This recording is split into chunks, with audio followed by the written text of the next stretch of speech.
Swayam Prabha. Digital India. Educated India.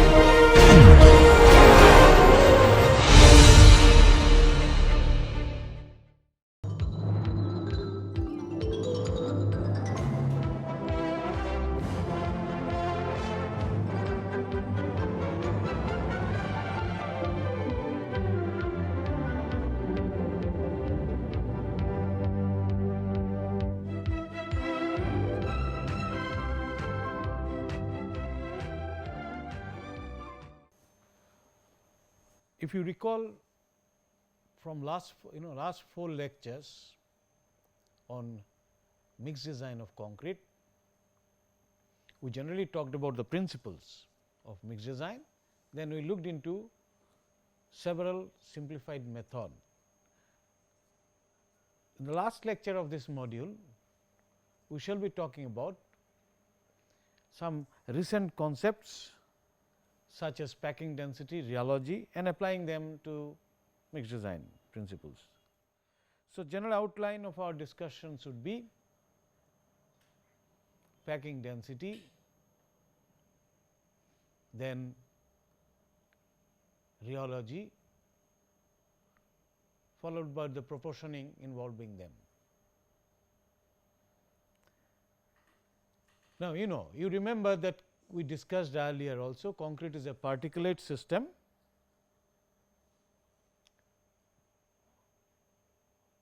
bonded together with particles bonded together, and in fresh state wet, paste and aggregate systems form the concrete. That is in the fresh state. Largest coarse aggregate particles are packed together with interstitial voids, and these interstitial voids are actually filled with smaller coarse aggregate, and the remaining interstitial voids now between the larger size particles of coarse aggregates are filled with fine aggregate. Quite often they could be natural sand or crushed stone, etc., as we have discussed earlier. Now, the further voids which are there within the sand then is filled by cement or cementitious paste or powder and water paste. So, that is what the concrete is, and if we look at it, for example, the same. So, this is your aggregate system, a few of them, let us say, and let us just arrange them in a slightly different manner. We get it, this is the coarse aggregate, they get arranged in this manner. Then the black ones, as you can see, they are the finer aggregate, right. And now the interstitial voids are filled with, so this is the finer of the aggregate system, black ones, and now still gap within will be filled in with some sort of fine aggregate, which in this particular case is sand. And all this put together makes the concrete at the hardened state, which will look like this, So, you see in this one you can see larger size coarse aggregate and the relatively finer, relatively less coarse, smaller coarse aggregates, they go into the interstices, and rest all is filled with mortar system. So, you see the packing of the particulate system, that is very, very important, because if the packing is good, you will require less paste.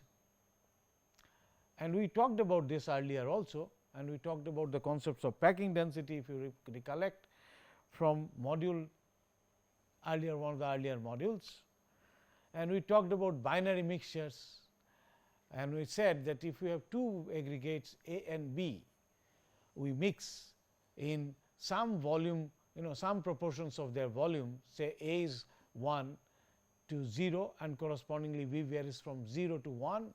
You remember the void ratios, we said that EA is the void ratio of A and EB is the void ratio of the B, and when you mix them together, theoretically speaking, the void ratio should reduce down as the proportion volume fraction changes, and there is a minimum point, and real situation the void ratio varies in this manner, and but minimum is more or less same corresponding to the straight lines that has been shown, and this is what we have discussed earlier also. Correspondingly, packing density we define as the volume of the solid alone divided by the overall volume. This would increase correspondingly depending upon the fractions of a particular aggregate from pure A to B as we vary pure A to pure B.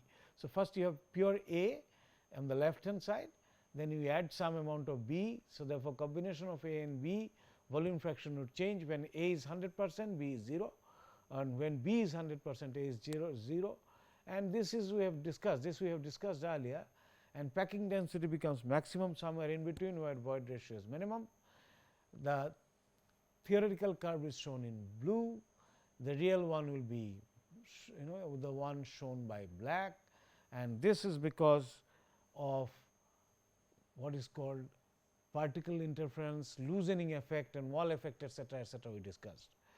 So, this is the situation of binary mixtures, and this can be extended to multinary mixtures, and the volume fraction at which the packing density is maximum or the void ratio is minimum, one can determine from this kind of consideration, and some theoretical models are actually available, and these models of course is not very easy to use because the material properties or aggregate properties that has to be all available.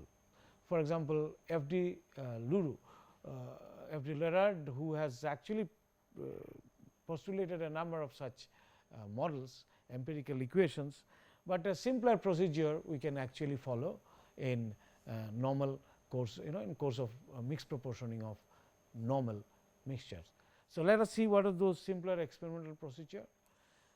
Thing is that you pack the aggregate mixture with each aggregate in definite proportions. You can use mass proportions here because it is very difficult to control the volume.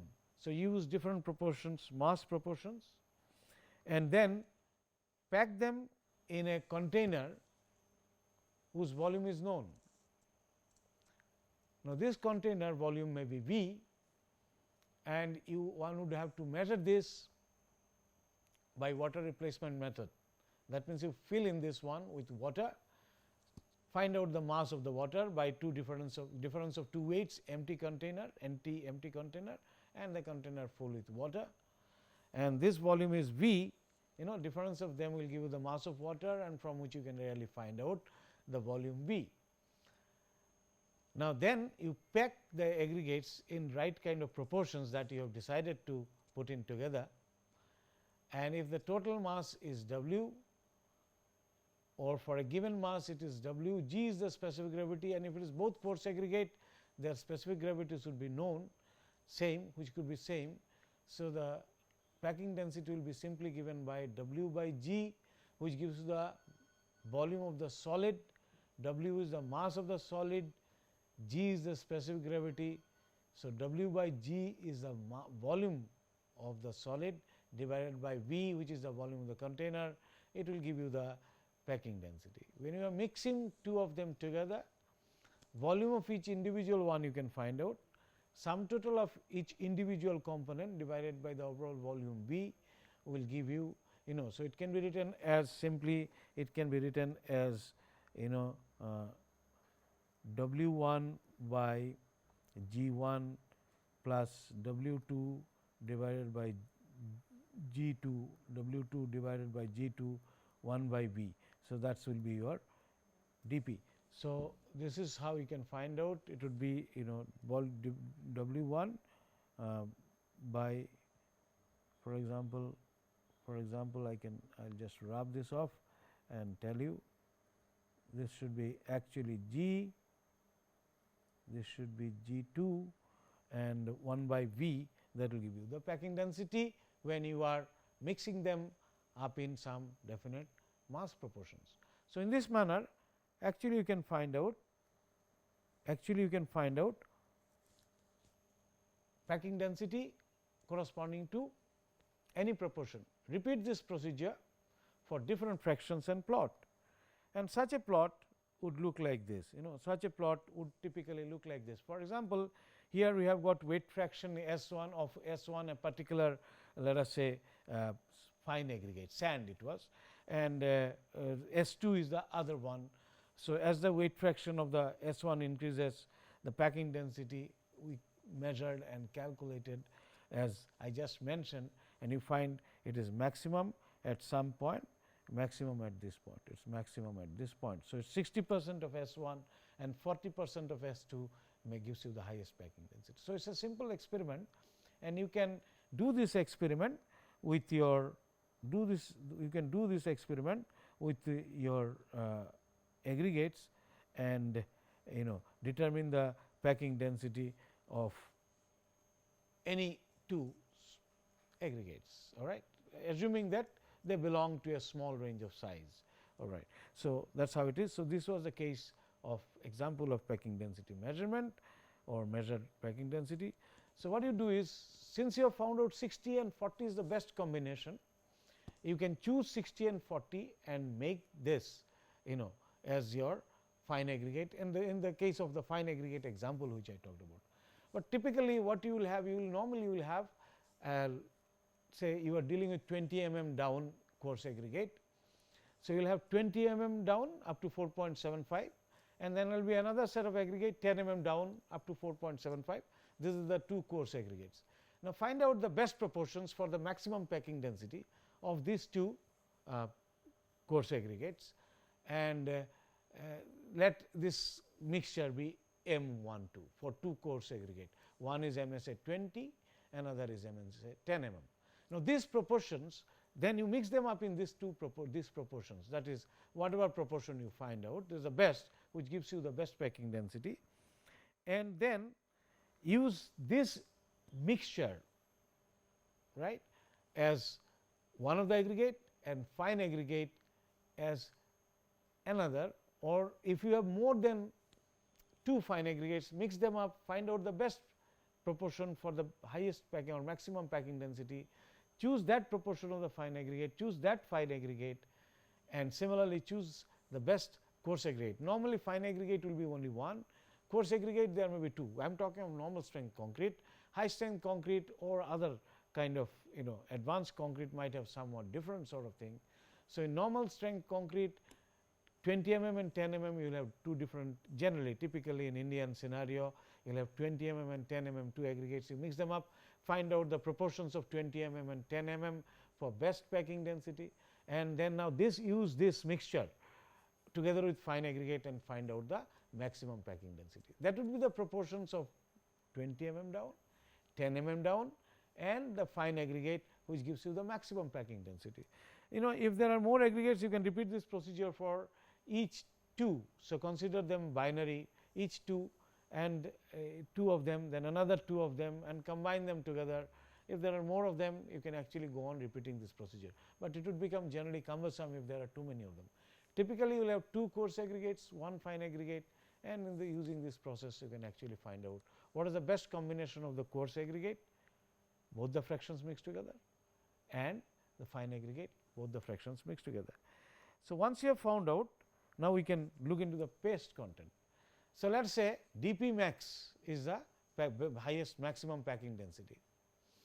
So, 1 minus dP max is the appropriate, is the approximate void content in the mix if I mix them. Well, actually void content will be higher, because that is because of wall effect and loosening effect and all that. As we said, when the paste goes inside, it will push the coarse aggregate apart, it will cause some sort of interference in the packing of the coarser aggregate, and therefore, it will cause loosening. Besides that, the paste particles of paste, that is cement etc., will not pack very well close to the boundary of the coarse aggregate. So, you have wall effect and loosening effect, this actually pushes out, which we have discussed earlier. Now, such effect would cause actually dispersion of the coarse aggregate more 3 to 10%, and this also I have mentioned earlier in one of our earlier lectures. So, it means that minimum paste content must account for the above void content, that is 1 minus dP max, and more to account for wall effect and loosening effect. So, 3 to 10% more, that is dispersion is 3 to 10%. So, what you can do is you can actually you can take about 10% more void, you can take about 10% more paste. So, let us go back to the slide again, and so 1 minus dP max into 1.1, that should be your minimum paste content in the system, because 10% it will cause dispersion of the coarse aggregate. So, 1 minus dP max into 1.1, 10% more, that will be the minimum paste content. I mean, it could be somewhat less, but conservative way we can start with 1 minus dP max into 1.1, and that is the minimum paste content. So, this is one issue of how much paste you need for to have properly compacted concrete. But the other issue related to this, the consistency of the paste itself. To look at that, we should look at what is expected of the fresh concrete. What we expect of the fresh concrete? Normally, I am talking of again normal concrete, it will contain around 30% void, and it does not conform to the shape of the mold. So, therefore, we compact it by vibration, and when you are compacting with vibration, it stands on a hip. So, it must actually yield easily and move and deform under shear, and shall also flow easily to attain the desired shape. But at the same time, it must maintain its uniformity and cohesiveness, relative distance between, it must remain uniform. That means, larger size particle should not go at one side, or paste should not move away to another side. So, they should maintain their uniform mixture and cohesiveness, it should look similar coming from the same source. So, that is what it is. So, that is what should happen, this is what is expected from the fresh concrete. So, we must look into therefore, shear stress strain behavior of fresh concrete, because we said that while compacting we apply some kind of vibration, and under the vibration it is actually subjected to a kind of shear stress, and a given particular shear stress it will start moving, and then it will start, in fact, the mobility, the flowing would start, right. So, you can look into this behavior of fresh concrete. Now, if you look at, you see, it has to have flow. Flow of fluid takes place against frictional resistance offered by immediate next layer. If flow is occurring, one layer, you see, if you can consider pipe flowing full, at the boundary velocity is 0, but at the center it is maximum. So, if I consider a small layer in between, the layer closer to the boundary of the pipe will actually exert a kind of frictional resistance to that layer which is closer towards the center. So, in case of liquid flow, this is what happens, frictional resistance is offered by one layer to the next layer, immediately next layer which is in contact with the moving layer, and there is a velocity gradient normally would be existing, and in case of a laminar flow, in the transverse direction in case of a laminar flow. Now, what is the relevant property? It is viscosity. So, actually shear stress is proportional to velocity gradient, and the constant of proportionality is the viscosity. So, that is in case of liquid. Now, we are talking of concrete or similar sort of thing which is actually in plastic state, and if we recall, we have also talked about that concrete is in plastic state. Now, a solid has got a definite shape and volume, liquid does not have a shape, although it has got a volume, the gas of course does not have even a definite volume. So, we will confine ourselves to liquid and solid. The plastic is something in between. So, plastic, it does not have, it may have a definite shape, but under stress it would lose that shape, and it will take this, its shape will go on changing. So, therefore, concrete is actually in plastic state.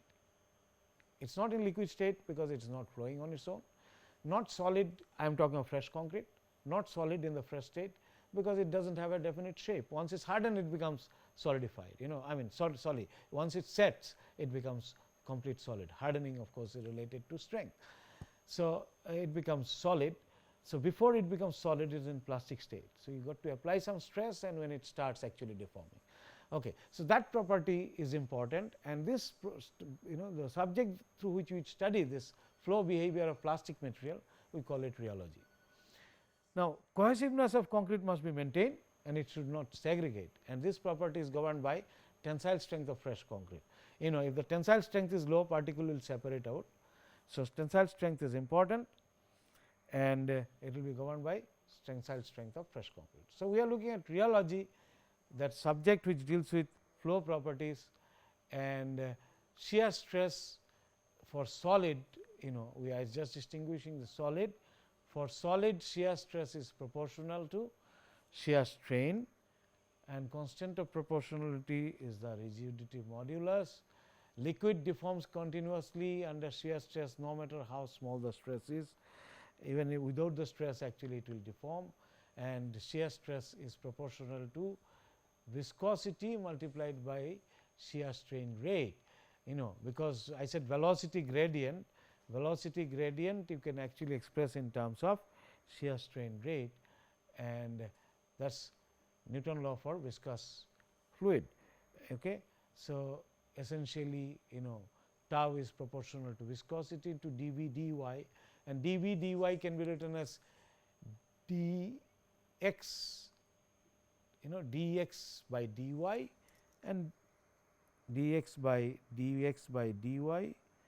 This can be written as dx dy dt, and this is nothing but shear strain. So, d gamma dt, this can be written as strain rate. So, it will be actually strain rate. So, it is same as so mu viscosity is the property, but then in case of plastics all this will happen. In case of plastic all this will happen, in case of plastic all this will happen after certain point of load application. In other words, after certain stress has been applied. So, it flows when shear stress is applied. So, the up to certain shear stress it does not actually move, but beyond that it starts moving. So, if I look at this, therefore, if I look at this particular situation, this is for solid, this is for solid, up to this level, up to which actually it will not move, it doesn't move actually. If it up to certain points it does not move, and beyond this point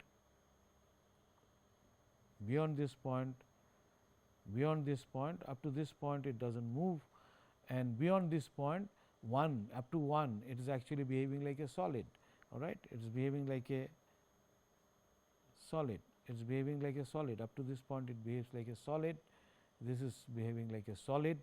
1 to 2 it started some sort of flowing, and 3 to 4 I mean as a typical Bingham fluid, not necessarily concrete. So, 3 to 4 it behaves like a liquid, and your velocity profile is like this. So, in a solid there is no velocity profile, velocity is constant here along this direction, velocity here and velocity here everywhere is same.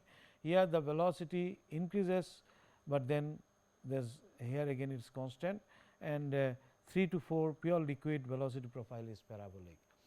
So, this is Newtonian liquid for which 3 to 4 behavior is right from the beginning. This is mu rate of strain, shear deformation and shear stress, and Bingham's fluid is 1 up to certain stress it does not show up any movement, no mobility. 1 to 2 it shows this kind of mobility, 2 to 3 it is like this, and 3 to 4 again it behaves like liquid.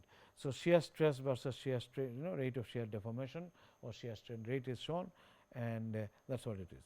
So, concrete in its plastic state or cement paste in its plastic state can be modeled something similar to this one.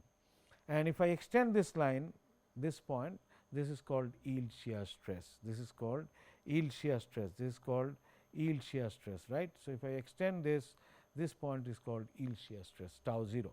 So, this is called yield shear stress tau 0, right. So, two properties are important, tau 0 and this slope is the mu, viscosity. So, Bingham fluid or something similar kind of concrete would show yield shear stress, and then it would show some sort of plastic viscosity. So, these are rheological properties of concrete, rheological properties of concrete.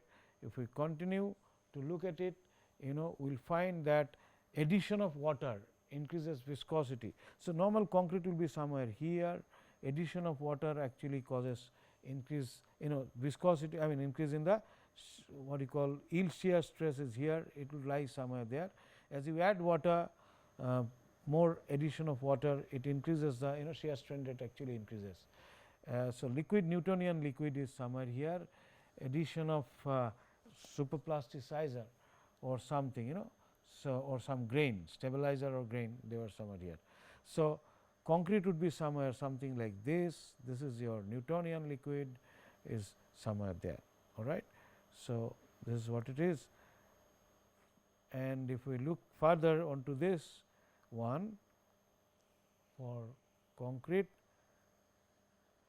if you add GGBFS or dispersing admixture, viscosity increases in this manner, viscosity, cement dispersing admixtures. So, if I add admixtures, plastic viscosity can increase or decrease, but yield shear stress definitely decreases. So, if I add plasticizer or water reducing agent, if I add water reducing agent, some of them will increase the plastic viscosity, some of them will reduce the viscosity, but definitely reduce down the yield stress. This is the plastic viscosity. So, if I plot plastic viscosity versus yield shear stress, fine particles like if you add water, they go along this direction, more paste it will also move along this direction, some case of more water, more paste, less water, it actually increases the viscosity, but increases the. So, less water, less reduce water, lower viscosity, lower yield, lower viscosity, sorry, reduce water, less water increases the viscosity, increase as well as increases the tau 0, increase tau 0. So, yield shear stress increases. So, lower the water, yield shear stress increases, viscosity also increases, and more water you will have lower yield stress, more water goes like this, lower yield stress and lower pass rate. Less paste, it actually plus viscosity reduces, but the yield shear stress increases. So, what we see is, see more paste, of course, it causes plastic viscosity to increase, and also reduction in the it is along this direction, more paste results in this direction.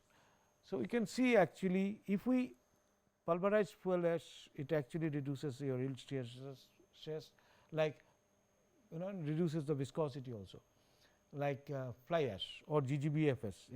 So, what we see, if I add more water, less water, if I reduce the water, actually my plastic viscosity will increase, yield shear stress will increase. Lower paste, viscosity will decrease, but yield shear stress will increase. More water, viscosity decreases, yield shear stress decreases. More paste, if I put in, yield shear stress decreases, but viscosity increases. So, you see I can actually manipulate, because I need least yield stress, least pressure I should be applying before it starts moving, and it must not have too much of friction. So, mu should be as low as possible, mu should be as low as possible, not too much of friction. So, therefore, you can look into this rheological properties, and therefore, role of paste becomes very important, paste and water, because GGBFS, PFA etc., they also go into paste. Admixture of course, has the biggest role in all these issues. So, role of paste we can quickly look into. Water makes the cement paste plastic. By progressive addition of water, air filled voids are occupied by water, and if you recall, I talked about basic water content sometime, which is achieved when all open air voids are isolated by water, right. So, all air bubbles gets actually isolated, and that corresponds to air bubbles becomes isolated within the interstitial space of cement system. Water coats all the cement. So, all open air voids are isolated by water to air bubbles, and this corresponding consistency we call it normal consistency. So, therefore, water in the paste is very important. I must have sufficient water above normal consistency, and if I add higher water content, it makes the paste softer with greater dispersion of cement particles. I should have sufficient paste to fill in the voids, and we have seen that more the paste actually, they of course has some effect on the viscosity, but they reduce down the yield shear stress also. So, I must have sufficient paste in order to disperse the aggregate, that is first thing, and the paste itself should have sufficient water content, so that it is easy to it has ease of flowing. Now, viscosity can be related to dispersion distance between particle, and also they can be related to water cement ratio. Let us see how they are related. Viscosity of cement paste, nu 0 is viscosity of water, delta is a parameter representing distance between particle in micron, 5 micron for water cement ratio of 1.5, and that corresponds to minimum nu. So, you see nu viscosity can be related to water cement ratio and also to some experimental factor B, and water to cement ratio, and N represents for normal consistency, S is Blaine's fineness. So, this S is Blaine's fineness, this is water cement ratio for normal consistency. If you add more water than this, that is the difference, if you add more water than this. So, this term would actually more water, this term will reduce above normal consistency, this term will reduce, and if this reduces, viscosity will actually says first of all Blaine's fineness finer, viscosity will increase, this term is reduced, viscosity would increase, minus 1 of course is very much there outside the bracket, and if this is actually according to this formula, if this is is very large, lot of water, this term will tend to 0 and viscosity will be nearly 1, which is near to the water. So, whatever it is, this viscosity can be related by through this kind of empirical formula. So, what we understand is it is related to the type of cement of course, but it is also related to water to cement, but we are talking of the cement paste only. Water to cement, how much is the water in the cementitious cement water or powder system, that is what governs the viscosity of the paste itself. In case of concrete, it will be a water content vis-a-vis the total mass or volume of the aggregate and concrete system. So, water content is what would govern this viscosity. So, in concrete, paste forms a matrix where aggregates are dispersed. The matrix separates the aggregate and also holds them together and act as a lubricating material, anabolic plastic deformation. The degree of dispersion is 3 to 10%, that is what we said.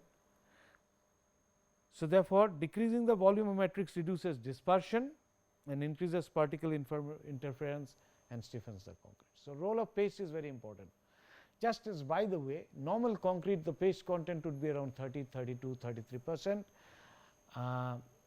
If you look at more flowing concrete, it might go to somewhere around 37, 38%. Like self compacting concrete, you have much higher paste, but the paste itself should be flowing, this is very important. So, below a level, lowering volume of matrix would result in harsh and segregating concrete, because aggregate will not be held together, they will move away. And increasing the matrix volume improves the concrete consistency, the matrix itself must be of adequate consistency. So, it increases the consistency. Low water cement ratio matrix, I am talking only of the paste. So, therefore, that is why the water cement ratio comes in. Low water cement ratio matrix may cause dispersion, but cannot hold the aggregate together. So, stiffens. Too high water cement ratio matrix is thin, so water moves out. So, segregation of water, actually bleeding would occur, low dispersion or low holding capacity. So, the proportion of water in the matrix, that is in the paste and powder put together, all kind of cement and other powder put together, that is very important, because if it is too high, it may thin and water might run away. If it is 2 layers, then it may not be able to hold the aggregate system. So, the water is the most important aspect. Normal concrete of course, have water cement ratio more than 0.26 to 0.33, which is actually normal consistency. Thus, you will have adequate paste will have adequate consistency. It is in high strength concrete, you have to look into this. Paste content shall be adequate not only to fill the voids in the aggregate system, but also more than that required for proper dispersion. For reason of economy and other factors, the paste content is in normal concrete ranges from 28 to 32%, although higher paste content improves the workability, because paste contains cement and that is the costliest material. So, that is why people would have tendency to keep the paste content to its minimal, all right, and a mixed proportioning would be done accordingly. So, minimum water content of paste is, that is basic water content we talked about. More water makes and water reducing agent makes flowing paste, mix should have sufficient paste, mix should have sufficient paste. This shows a paste flowing paste, just flowing paste. So, that is what it is. So, water and sufficient paste. Now, paste content, water content and superplasticizer dosage would govern the flow properties of the mix. That is we have understood from our discussion right now. Strength and durability is governed by water to cement ratio or changed water to cementitious plus some Kf, which we have seen earlier, water to binder related to somewhat related to water to binder ratio. This we have seen earlier, and we can write 2 equations based on this. How? The equations are like this. First of all, if I am trying to get the mixed proportion, water, volume of water plus volume of the cement must be equals to 1 minus the dP max that I have determined earlier into 10% extra. So, the paste content must be minimum paste content, this is an equation related to minimum paste content, and that is related to packing density. The other equation of relating to water and cement is related to strength, or if I do not know a relationship between strength and water cement ratio, I can start with water to cement ratio required for durability, as we have done in Indian Standard Method practice 10262 2009. So, I can start this as W by C or W by C plus Kf, K you can take as 0.3 to start with, and that must correspond to the durability maximum water cement ratio permissible for durability, or you can take from experience as well, like 10262 method which we have discussed earlier. So, you have a relationship for water cement ratio from durability and strength, and you have another relationship from the packing density and paste content required. So, 2 equations, water and cement can be determined. Now, you need to determine the other proportions. From packing density, coarse aggregate 1, what is the fraction of coarse aggregate 1 in the total coarse aggregate system, that was known to me F1 from packing, best packing, optimal packing. Similarly, the fine aggregates or the total coarse aggregate, proportion of coarse aggregate in the total aggregate system, which I can call it F2, is also known from packing density.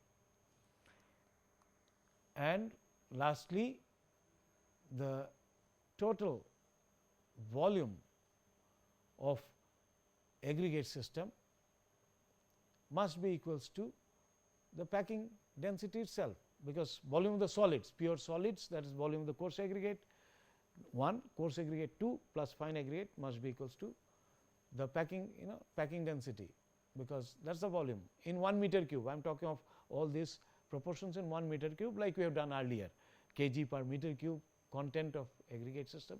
So, I have now 3 more equations and I have 3 more unknowns, WCA1, WCA2 and WFA, fine aggregate content, coarse aggregate content per meter cube of concrete, and coarse aggregate 1 content of per meter cube of concrete.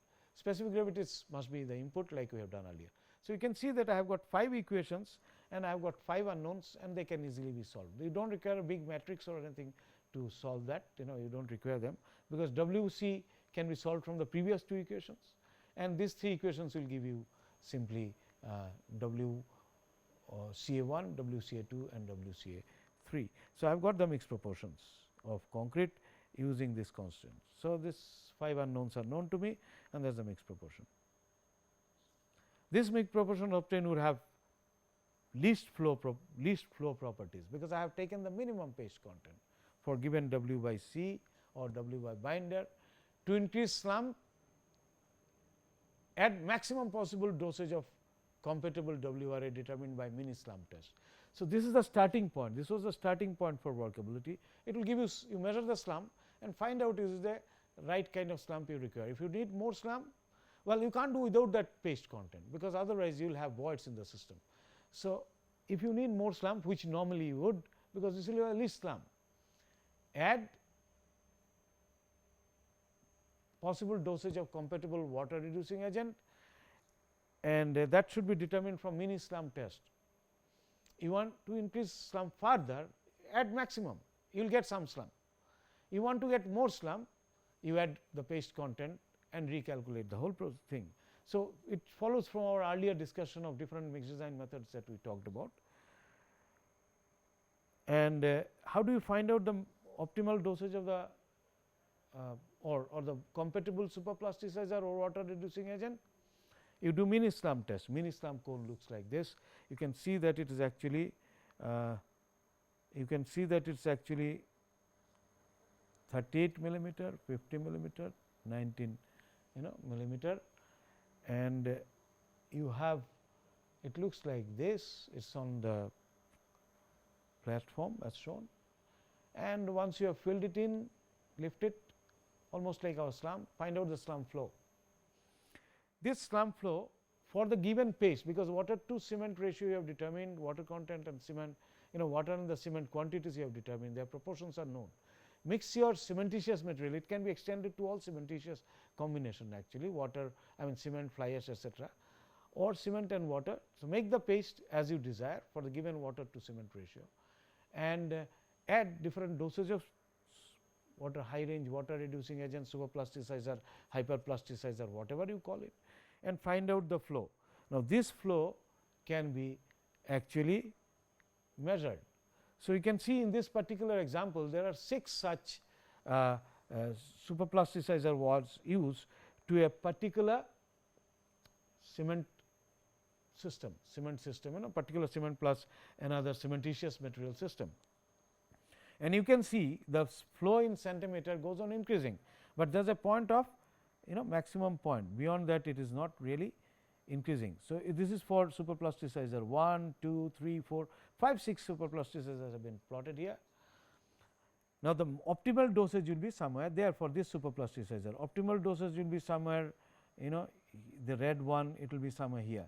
For each one you can find out what is the optimal dosage. Now, this optimal dose or maximum dose that you can apply, because beyond this by addition of superplasticizer it does not show any further improvement in flow. So, this dose as you have obtained from this experiment of mini slump, it should not exceed the limit that has been actually specified by the manufacturer, because then you will have all kind of negative effect. So, is the maximum obtained from here or the maximum dosage specified by the manufacturer, whichever is lower you can put in that, because higher the superplasticizer you are using without any strength loss, segregation or such thing, it would minimize your cement consumption, and that reduces the cost and also adds to sustainability. So, therefore, we should like to use as much as superplasticizer or water reducing as possible to minimize our cement consumption, and find out by mini slump method what is the best superplasticizer. The best superplasticizer, most compatible will be one which gives you maximum flow with least dose, right. So, similar kind of test one can determine, and one can determine the particular superplasticizer. Then add this superplasticizer to get the slump you need. If you need still higher slump, then you have to increase the paste content, which means that you will increase water, cement, and correspondingly the superplasticizer dosage also. But the strength calculate, in order to find out whether it satisfies your first trial mix, you might start from durability point or from experience, as it is done in 10262, which we have discussed earlier and shown as an example earlier also. So, you actually cast trial mix with another water cement ratio, let us say 0.05 less than the durability, or you might still cast another one 0.01 less than the durability. So, 3 water cement ratios or water cementitious ratios, as you wish, you might cast for for your control mix. Of course, it will be water cement ratio, but if you are using fly ash, then you can either use the DOE method or use the Indian IS 10262 method, whichever way you like, fly ash business you can add. So, you can have 2-3 water cement ratio strength determined at 2-3 water cement ratios to identify what is the water cement ratio you require. So, trial mix will be 2-3, similar to IS 10262, which is quite rational, and check of course the cement content for durability requirement. It should not be less than the cement content specified. This WC-KF for pozzolana can be calculated by as DOE method, earlier we have discussed, or it can also be calculated from 10262 method. So, you see so therefore, complete mixed proportion you can obtain, from the packing density concept, and also using the idea of rheology. As such, today till date it is difficult to model the rheology part from like theoretical understanding of concrete. So, you can apply some basic ideas and obtain your mixed design. Packing density method has been actually proposed, and but as I told you, the parameters required for the aggregate systems are fairly complicated, because you have to determine all those properties of the aggregates or parameters associated with the aggregate if you want to use the formulas which are available. So, but for the normal strength concrete mixes, so one might do it for very high strength system, still one may be doing. So, if you want to do it for normal concrete, then the procedure that has been just mentioned is a good procedure. So, what we have discussed so far? We have discussed packing density concepts, which we have earlier also discussed with reference to aggregate, and we have just tried to show you an example how you can use this concept in normal mixed design practices.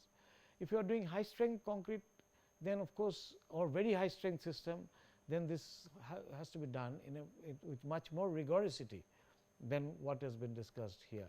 The properties required for each individual type of aggregate, that has to be actually seen and understood and measured. Then we also looked into rheology concepts, namely the rheological properties of concrete, and then we have discussed about how to do mix proportioning using this sort of concept. So, this is not right now still there, is not there in any code or anything of that kind, or any guidelines for practice and so on. So, but one can adopt this sort of practices, especially if one is looking into systematic procedure for development of normal strength concrete, as well as can be extended to the high strength concrete also. So, I think with this actually our discussion on mixed design finished. The summary of this particular lecture is packing, rheology concepts and mixed design. But if we look at the whole module summary, then what we have looked into? First of all, we looked into the basic principles of mixed design. If you recall, we talked about, we had a diagram, and when we say the strength is a function of water cement ratio, most of the mixed design procedure follows that. Then workability or such thing is governed by essentially the aggregate type, their packing, the shape, and so on and so forth, their grading, which is related to the packing density, and etc., etc. And based on the workability and the water cement ratio, we get actually the water content and the cement content, and absolute volume remaining constant, we actually find out the total aggregate content. Fine to coarse aggregate comes from the grading or their packing. So, this is what we discussed in the beginning, followed by Indian standard method, DOE method, British practice, and then we discussed the ACI method. Lastly, today we actually discussed some concepts, modern concepts, and how they can be put into practice in case of mixed design of concrete. So, this completes our module 5, and that ends it. Thank you very much.